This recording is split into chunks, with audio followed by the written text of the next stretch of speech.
जय माता दी। स्वागत है आप सभी का स्पिरिचुअल थॉट में। कैसे हैं आप सभी लोग। इस वर्ष 9 अप्रैल 2024 से चैत्र नवरात्रि का प्रारंभ हो चुका है।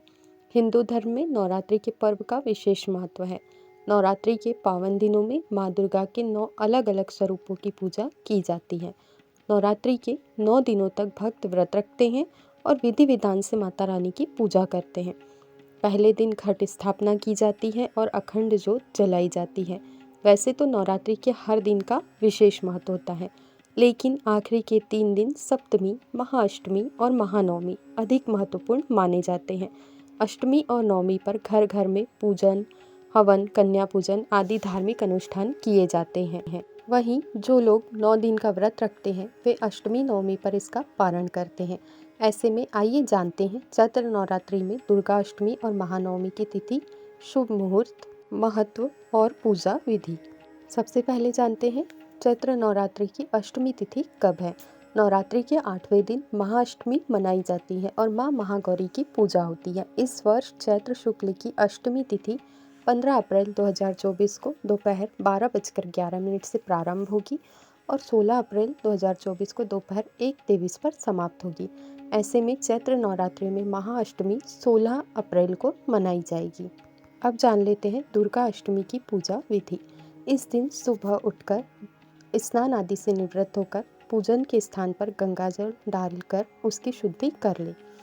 घर के मंदिर में दीप प्रज्वलित करें। माँ दुर्गा का गंगाजल से अभिषेक करें। माँ को अक्षत, सिंदूर, लाल पुष्प अर्पित करें और प्रसाद के रूप में फल और मिठाई अवश्य चढ़ाएं।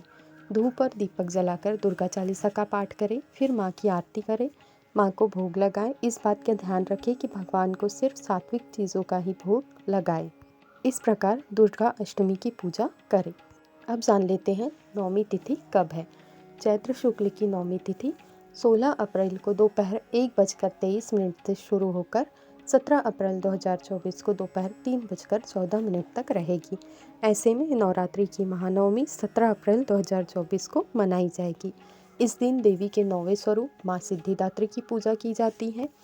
इस दिन देवी के 9वें स्वरूप माँ सिद्धिदात्री की पूजा के साथ ही नवरात्रि व्रत का पारण भी किया जाता है और नवरात्रि की महानवमी पर रामनवमी यानी प्रभु श्री राम का जन्मोत्सव भी मनाया जाता है।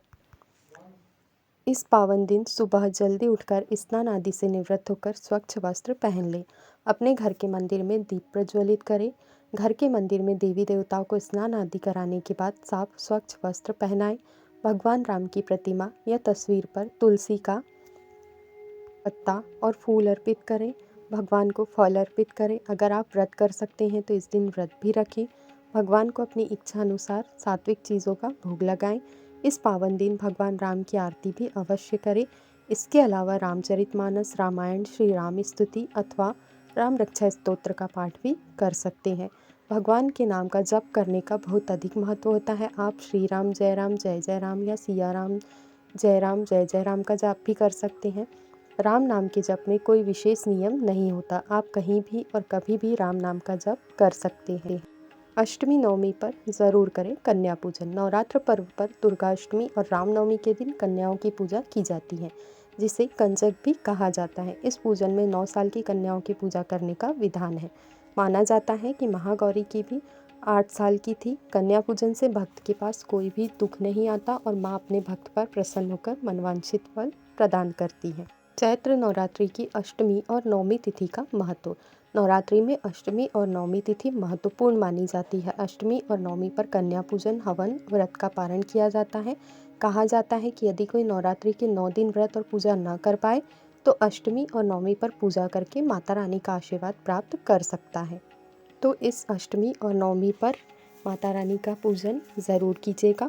इसी तरह के और भी वीडियोस देखने के लिए मेरे चैनल को सब्सक्राइब ज़रूर करें और आपको मेरा आज का वीडियो पसंद आया हो तो इसे लाइक एंड शेयर करें। Thank you.